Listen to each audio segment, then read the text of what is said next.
Dans cette séquence, on veut donner la parole donc à des personnes directement concernées, et après on aura une séquence avec des institutionnels pour voir les politiques justement inclusives, comment elles se mettent en place. Alors tout particulièrement donc dans cette table ronde, je vais vous le présenter rapidement, même si après on va s'organiser, on va vous dire. Mais donc il y a Monsieur Durand qui va nous parler un petit peu de son témoignage personnel. Parce qu'on s'est dit, ce serait bien d'avoir déjà, par exemple, 2 témoignages de personnes qui montrent que justement le parcours de vie est rarement, et pas toujours linéaire, grâce aussi à des solutions qu'on a pu trouver, des passerelles, des choses transitoires, etc. Donc il y a Monsieur Durand qui nous fera part de sa propre expérience de vie. On aura un petit film aussi sur une autre expérience de vie. Et puis on a Madame Alain Guillaume qui va nous parler d'un projet qu'elle a construit d'habitat inclusif, mais qui est vraiment parti au départ du souhait d'une personne, d'un proche. Donc ce sera intéressant aussi d'avoir ce regard-là. Mais avant, pour commencer, Annie, je te laisse introduire monsieur. Oui, tout à fait. Alors, bonjour à tous déjà. Donc, pour introduire cette séquence, on va déjà s'arrêter un petit peu sur l'auto-représentation, un peu. Et pour cela, nous avons le plaisir d'accueillir Monsieur Lassen R. Rajaoui, qui est président de l'association Nous aussi, association d'auto-représentation des personnes en situation de handicap intellectuel. Mais Lassen va très bien présenter tout ça. Donc pendant qu'il s'installe, vas-y Lassen, je vais juste faire un petit topo. Donc l'auto-représentation permet aux personnes handicapées de prendre la parole pour participer aux décisions qui les concernent directement. Elle leur permet aussi de faire connaître et défendre leur point de vue sur les sujets qui concernent la vie sociale et la vie en société. L'autoreprésentation, c'est donc prendre la parole en tant que citoyen, faisant partie de la même société que tous. Voilà, et la scène va très bien vous expliquer tout ça. Nous allons finalement avoir un petit dialogue ensemble. Je vais attendre. C'est bon ? T'es prêt ? Alors déjà, Monsieur Rajaoui, pouvez-vous vous présenter et présenter l'association Nous aussi ? Lassen Rajaoui, travailleur en ESAT, et président du conseil de vie sociale dans le pays du Valenciennois. Et depuis le mois de novembre 2016, je suis président national de l'association Nous aussi. Je vais commencer par vous présenter ce que c'est que Nous aussi. Nous aussi est l'association française des personnes handicapées intellectuelles. Les adhérents de Nous aussi sont des personnes handicapées intellectuelles. Les dirigeants de Nous aussi sont aussi des personnes handicapées intellectuelles. On appelle cela l'autoreprésentation. Nous aussi, à plus de 650 adhérents et 54 délégations locales dans toute la France. Nous aussi est le porte-parole de toutes les personnes handicapées intellectuelles, quelles que soient leurs difficultés et là où elles vivent. Nous agissons pour que les personnes handicapées intellectuelles soient considérées comme des citoyens à part entière, que les décisions qui nous concernent ne soient pas prises sans nous, pour changer le regard porté par la société sur le handicap intellectuel. Lassen, pouvez-vous nous parler des attentes des adhérents de Nous aussi dans une société inclusive ? Ce que nous voulons avoir une vie comme les autres. Vivre en appartement si nous le souhaitons. Avoir des amis. Vivre en couple. Fonder une famille.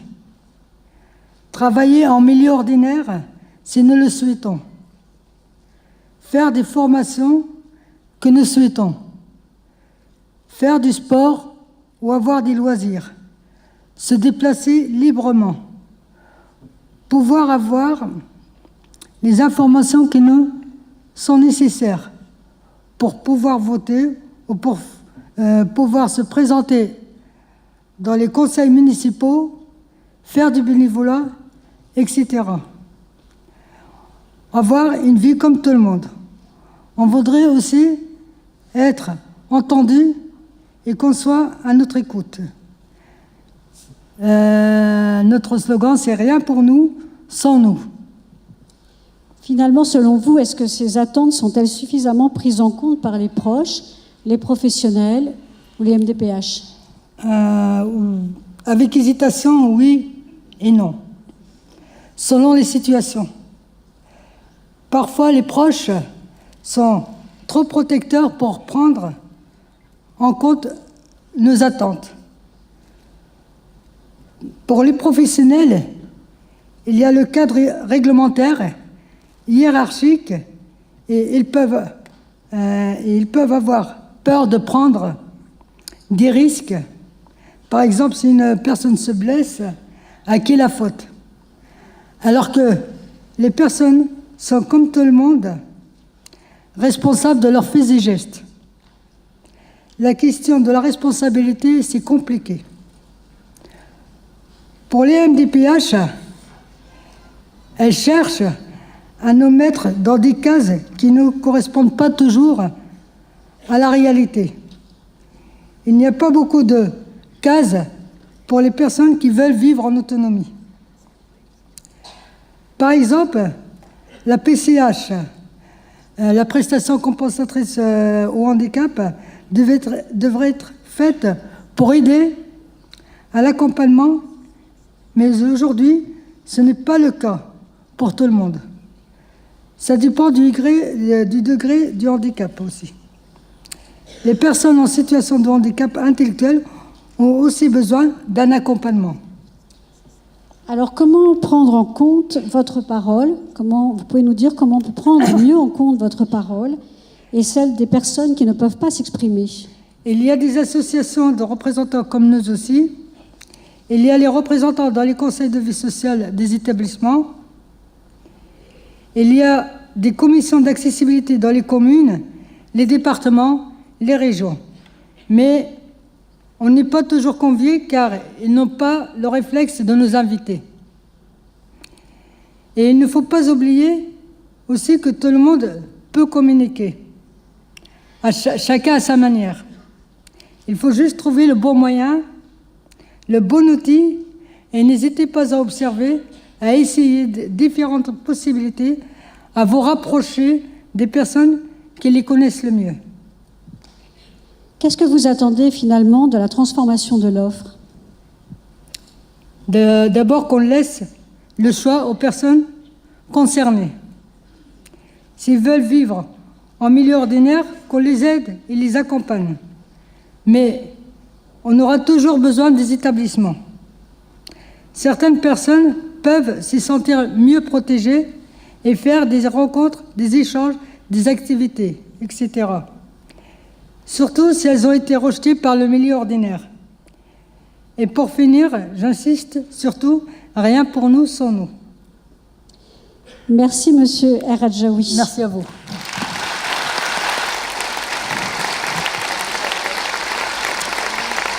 Voilà, Monsieur El Hadjaoui va nous rejoindre et il pourra répondre également à vos questions à la fin de la séquence avec les autres personnes, les autres invités. Tout à fait. Voilà, on vous propose de passer à différents exemples et puis après on pourra discuter, poser des questions, échanger. Alors Monsieur Durand, merci beaucoup d'être venu. Vous allez nous parler un petit peu de votre parcours. Je ne sais pas si vous avez préparé quelque chose de particulier. J'ai préparé, donc je vous pose des questions.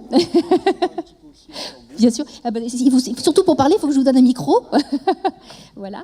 Et donc, l'idée, c'était, vous avez eu un parcours où vous avez vécu au domicile parental. Donc, normalement, s'allumer. Je pense, oui. Tout le monde m'entend? Oui. D'accord. Voilà. Vous avez vécu au domicile parental jusqu'à quel âge? Alors, en fait, pour en venir, pour parler de ma maladie, parce que je souffrais, on peut mettre ça au passé, de schizophrénie. Je suis en état de rémission actuellement. J'ai eu les premiers symptômes de la schizophrénie quand j'ai passé mon bac, c'était en 1989, à 18 ans. J'ai entamé des études à Aix-en-Provence, tant bien que mal. Première année, j'ai pu suivre vraiment difficilement Mais en seconde année, je faisais plus rien de bon, c'était catastrophique. Et c'est là que j'ai fait ma première tentative de suicide. Et c'était en 1991. J'ai dû arrêter mes études. Et c'est là que j'étais chez mes parents. J'ai habité chez mes parents jusqu'en 1998. C'est sûr que, bon, déjà, il y a eu la maladie qui n'a pas fait plaisir à ma famille, annoncer ça. Et c'est vrai que le milieu familial, il faut bien le dire, dans lequel je vivais, n'était pas fait pour ranger les choses. Hein, voilà. Donc, je suis resté chez mes parents jusqu'en 1998. Et après, c'est le psychiatre de l'époque qui m'a proposé d'inclure le Foyer Espérance, que j'ai fait un premier stage qui a eu lieu en février 1999, et je suis entré définitivement à ce foyer de vie, hein, c'est pas infâme, en novembre 1999. C'était un foyer de vie pour quel type de public? Alors, avec quel pour projet? personnes souffrance psychique, hein, justement, donc schizophrène, tout ça, voilà. D'accord. Et alors, qu'est-ce que vous y avez trouvé, vous, quand vous êtes rentré dans ce projet de vie? Alors déjà, le gros avantage, déjà, c'est que ça me faisait couper les ponts avec ma famille. Parce que, comme j'ai dit, le milieu, l'ambiance est déplorable. Bon, même d'ailleurs, les années qui ont suivi après, j'ai fini par couper les ponts avec ma mère et ma sœur. Bon, c'est comme ça que j'ai trouvé mon équilibre depuis quelques années. Hein. C'est un mal pour un bien. Bon, déjà, donc le Foyer Espérance m'a permis de couper les ponts avec ma famille, le milieu familial, je veux dire plutôt, voilà. Et après, de trouver déjà un état de stabilisation pour aller mieux, prendre les marques, mieux connaître ma maladie et tout ça. Et puis après, donc, c'est là que le Foyer Espérance... Bon, les premières années, c'était un peu difficile quand même. Hein. J'ai fait un peu des bêtises, j'avais des périodes de mal-être. Et des fois, les animatrices, éducatrices qui étaient avec moi ont eu bien du mérite. Elles ont fait preuve de beaucoup de patience avec moi, voilà. Donc, il y a dans la salle, au premier rang, Laurence Paty, hein, qui était ma référente, qui peut témoigner, hein, si elle voudra, je veux dire, quelques mois après, voilà. Bon, mais après, donc, quand même, mieux connaître ma maladie. Et puis aussi montrer comme j'ai des capacités. Bon, j'ai quand même entamé des études, j'ai fait un bac, et je pense qu'au niveau intellectuel, bon, quand même, je me débrouillais pas trop mal. Ça allait. Hein, et vous n'y trouviez pas forcément du coup votre compte au niveau des activités ou... Les activités, il y a des activités qui me plaisaient, d'autres un peu moins. Tout ce qui était activité manuelle, c'est pas trop ma tasse de thé, non. Moi, je préfère plutôt l'écriture, tout ça. Par exemple, des fois les sorties, j'en faisais pas souvent non plus. Moi, j'ai un caractère assez enfermé. Bon, j'aime beaucoup lire, donc je m'occupais dans ma chambre en lisant. C'était comme ça aussi bien, voilà. Mais donc c'est à partir de 2005, là vraiment le personnel a su me montrer que j'avais des capacités, comment dire, puis a su me motiver, vraiment me dire, il y a eu un déclic, c'est vraiment que c'est produit justement. Et donc à partir de 2005, ça s'est mis en marche, ça s'est mis en route. Et donc à partir de 2006, on a proposé des studios thérapeutiques qui font partie intégrante du Foyer Espérance, des studios thérapeutiques pour apprendre la vie en autonomie, avec les entraînements des habiletés sociales que j'ai... Comment enseigner les bases. Bon, j'ai déjà des notions dans la famille, hein, dans l'entraînement des habiletés sociales, module Brenner, tout ce qui était niveau cognitif, tout ça. Et puis donc apprendre à vous débrouiller, c'est ça, dans votre domicile, à la vie quotidienne, parce que oui, du coup, voilà, là, apprendre à vous me êtes plus débrouiller, du voilà. tout, Non, voilà, là j'étais vraiment dans le socio-thérapeutique, vraiment de façon autonome, à la cuisine, les tâches domestiques, lessive, ménage, tout ça, voilà. Et après, mais bon, je sais que j'ai déjà des notions de ma famille, hein, c'est sûr, voilà. Mais après, donc, ça s'est mis en 2006, voilà. Et après, donc, 2006-2008, 2 ans de thérapeutique, histoire de voir si tout allait bien, le traitement, si je le prenais bien. Donc, même le traitement, j'ai plus grand-chose à prendre à la fin, voilà. Et ensuite, comment dire, donc 2008, c'est là qu'on m'a dit, bon, avec l'accord de ma curatrice, hein, j'ai comme une curatelle, voilà, qui m'a dit, bon, ben, financièrement, tu peux le faire, moralement, tu peux le faire aussi, tu peux y aller.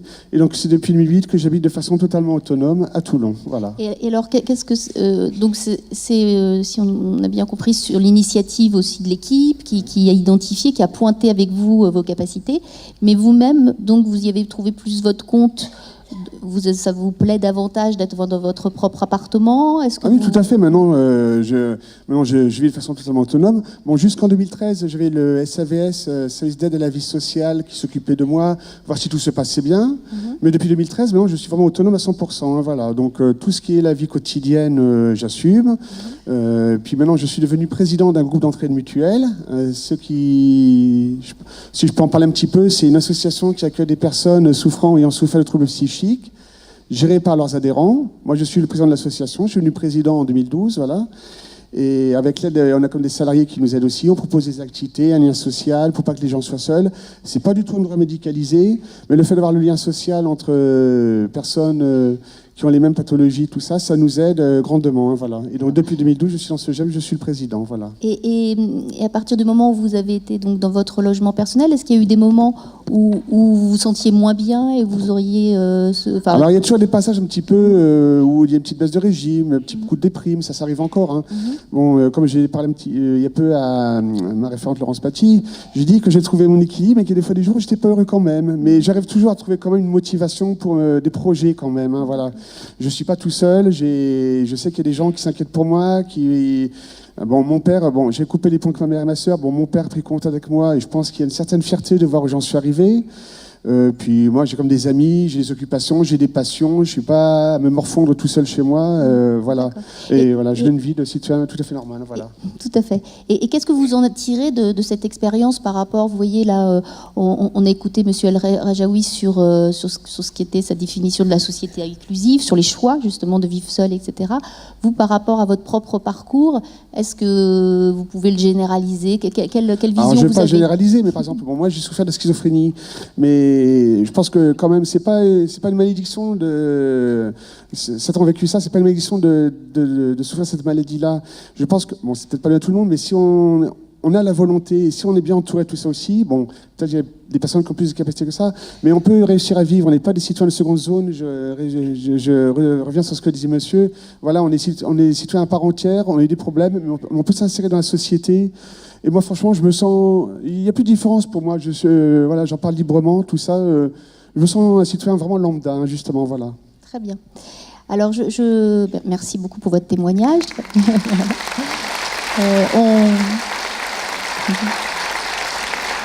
On pourra continuer à échanger avec vous quand on sera avec la salle, mais peut-être qu'on pourrait passer aussi un autre témoignage avant de venir à vous, madame.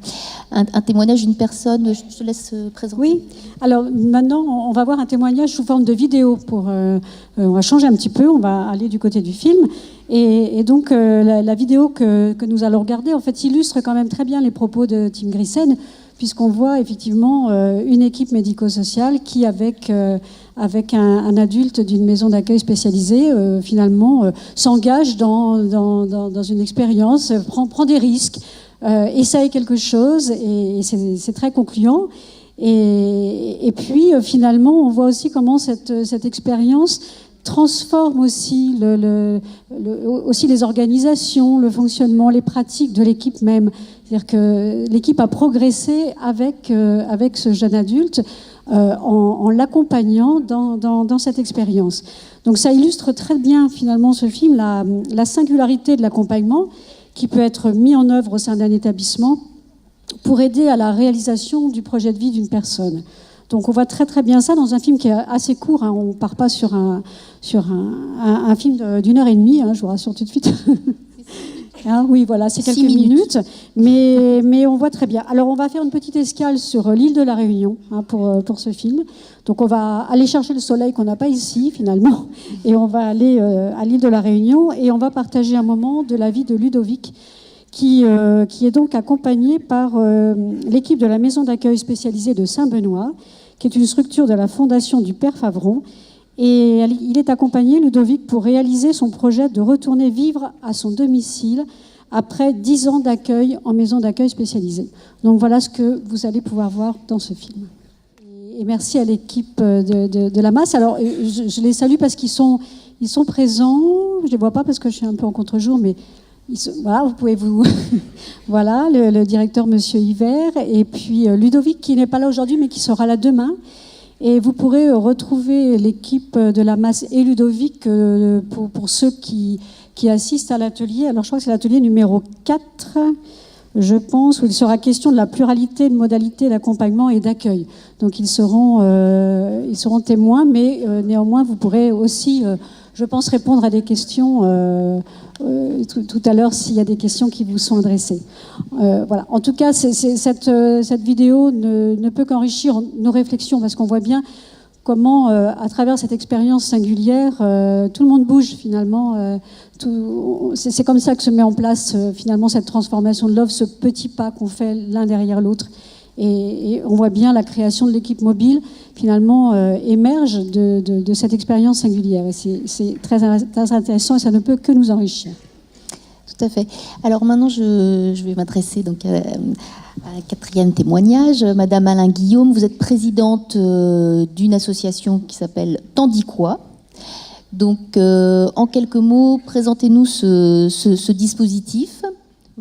Alors bonjour à toutes et à tous. Donc je m'appelle Marie, je suis présidente de l'association Tandis-quoi qui a mis en place une colocation pour 3 jeunes adultes en situation de polyhandicap dans le département de l'Essonne, donc en Île-de-France. C'est un projet qui émane d'une personne directement elle-même polyhandicapée, qui n'a pas accès à la communication verbale, mais qui a élaboré un certain nombre de codes de communication et qui a voulu faire comme son grand frère et sa grande sœur, partir en colocation avec des camarades. Donc c'est une expérience. Maintenant, les portes de la colocation ont ouvert en février 2017, donc ça fait 2 ans maintenant, un petit peu plus. Donc il y a 3 jeunes adultes en situation de handicap qui vivent au sein d'un appartement, d'un immeuble lambda, par un bailleur social, en plein cœur de la ville. Ils sont accompagnés en permanence par une équipe d'auxiliaires de vie, donc 24 heures sur 24 et 7 jours sur 7, avec une mobilisation forte quand même d'une équipe bénévole qui a porté ce projet pendant un peu plus de 5 ans maintenant. Voilà. Oui, ça c'est important de le dire, puisque donc au départ c'est parti de la sœur de comment s'appelle-t-il, Étienne, voilà, la sœur d'Étienne, qui a voulu monter ce projet et qui a fédéré des amis dont vous faisiez partie. Et puis après, vous avez été, ce qui est intéressant, c'est que vous êtes dit, bon, bah alors on va essayer de faire une colocation, mais en gros, il faut trouver 2 autres colocataires. Et cette démarche-là, j'aimerais bien que vous reveniez dessus, puisque ça ne semblait pas forcément évident aux personnes à qui vous l'avez proposé.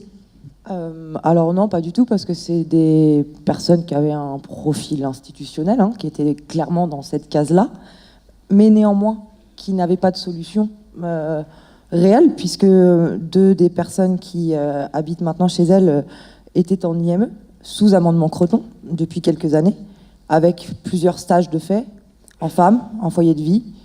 L'une d'entre elles a été évaluée trop autonome pour être en femme, pas assez pour être en foyer de vie. Donc il n'y avait pas véritablement de solution pour cette jeune femme. Et la difficulté aussi, c'est que au début, on n'avait pas forcément la prétention d'innover dans ce secteur. On a cherché d'abord quelque chose qui existait, puis on s'est aperçu qu'il n'y avait rien en fait qui existait sur le territoire francilien en tout cas, et donc qu'il fallait tout inventer de A à Z. Et la complexité de départ, qui n'en est plus une maintenant, c'est que on était une petite équipe de bénévoles, on avait tous moins de 30 ans à l'époque, aucun recul sur cette expérience. Donc, pour fédérer des familles autour de ça, ça a été compliqué. On n'avait pas de légitimité, peu de crédibilité. Et ça, c'est clairement une directrice d'établissement qui a eu confiance en ce projet, qui a été partie prenante vraiment dès le départ, qui en a parlé aux familles donc des anciennes résidentes. Et c'est par la confiance qu'avaient ces familles envers cette directrice qui a accompagné ces 2 jeunes femmes pendant plus de 10 ans, qui a vraiment véritablement apporté cette confiance. Et je rajouterais aussi que la sécurité qui a permis vraiment à ces familles de s'engager dans ce dispositif, c'est qu'elle a proposé à ces 2 familles de faire sortir Marie-Alison comme si elles étaient en stage. Ça veut dire que leur place dans l'établissement était maintenue pendant 90 jours. Et je crois que ça a été un véritable soulagement et c'est un véritable tremplin pour ces familles pour s'engager dans cette aventure. Et une sécurité pour les familles en se disant, si ça ne marche pas, elle peut, même si c'est encore amendement Creton, elle peut quand même revenir et elle est la bienvenue dans l'établissement. Donc 3 mois, quoi. Tout à fait. Et 3 mois, ça laisse quand même petit peu de temps pour savoir si on a véritablement envie et qu'on est prêt à vivre chez soi de manière un peu... Alors, quelle est leur vie aujourd'hui, au-delà de... Parce que c'est habiter autrement, elles ne restent pas à l'intérieur de leur appartement, ou c'est quoi leur vie? Alors, sachant que c'est 3 personnes avec des intérêts aussi, des capacités différentes, des... Oui.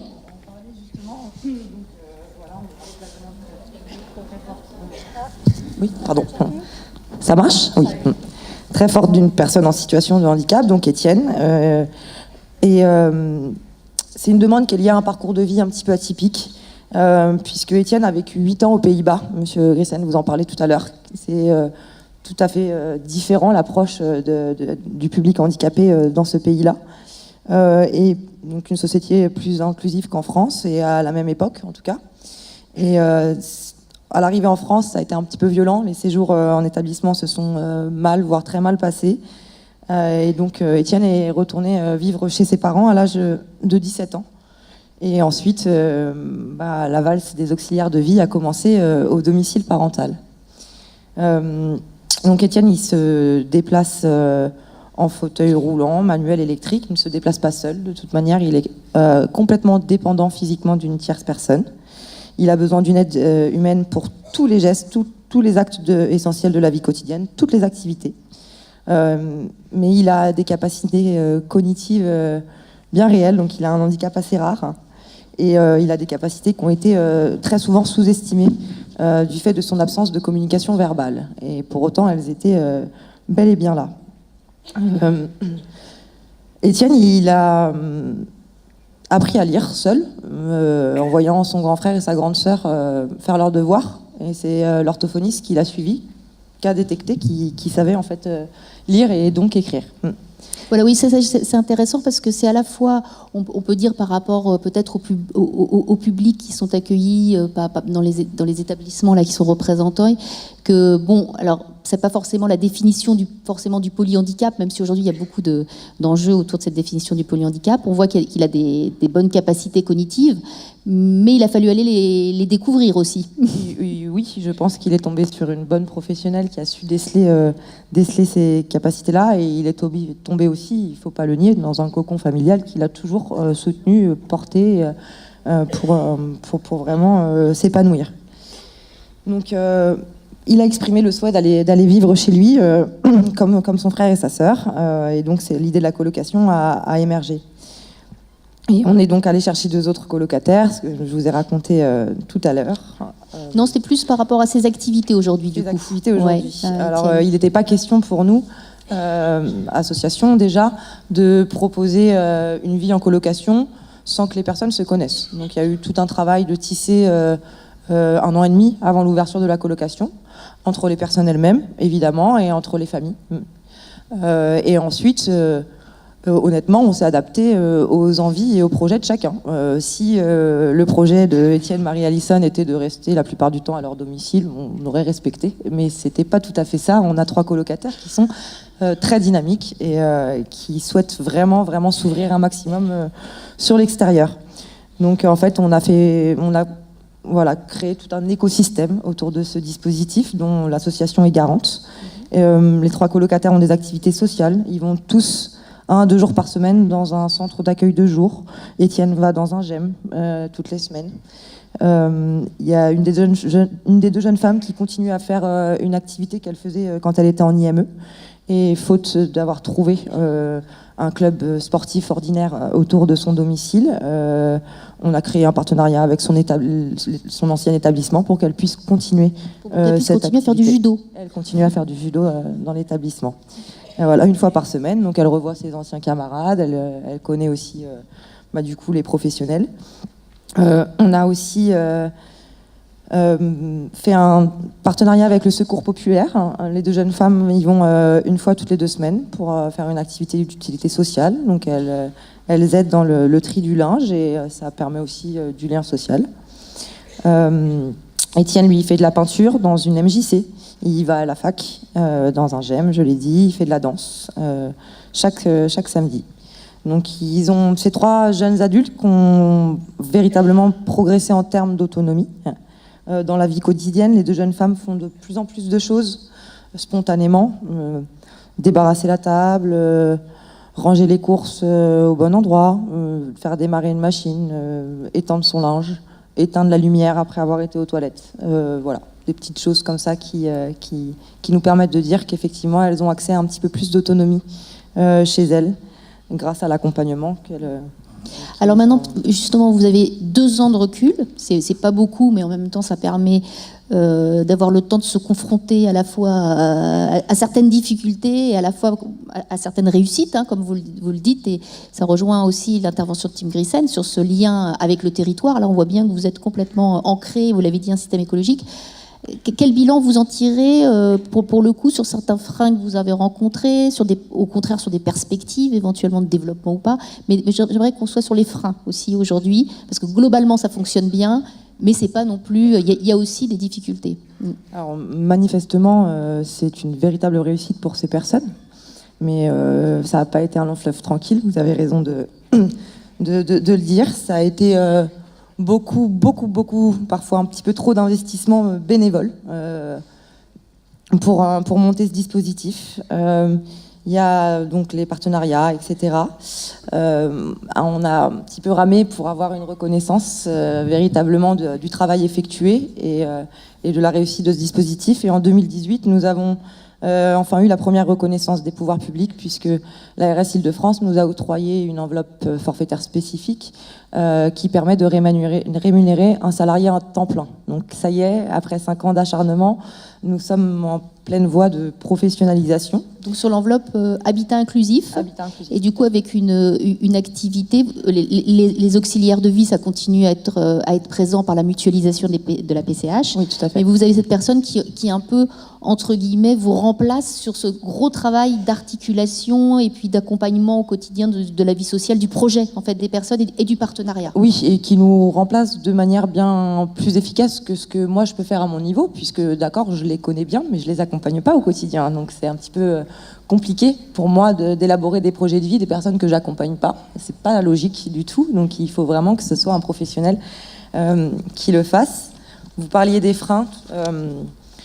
Je tiens quand même à insister sur le fait que c'est une véritable réussite, qu'on a très envie de déployer ce dispositif pour que ça puisse servir à d'autres personnes. En revanche, il faut vraiment passer la vitesse supérieure à tous les niveaux, parce que sinon on n'y arrivera pas. Il faut avoir les moyens de financer la coordination que nécessitent ces dispositifs. Parce qu'il y en a besoin.